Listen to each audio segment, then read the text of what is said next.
এর নবীর উম্মতের দল, একটা কথা যদি আপনারা শোনেন চোখের পানি ধরে রাখতে পারবেন না। মানুষ এতটা নিচে কেমনে নামতে পারে? বাংলাদেশের ইতিহাস সাক্ষী দেয়, যখন থেকে নারীরা নিজেদের ক্ষমতা হাতে পেয়েছে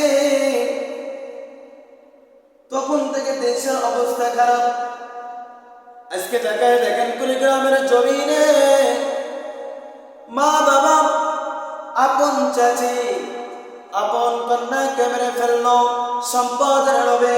আজকে তুমি ইসলাম মানো না, কুরআন মানো না, শরিয়াত মানো না। আর আপনি যদি চিন্তা করেন নারী অবদান কম, তাহলে আপনি ধ্বংস হয়ে যাবেন।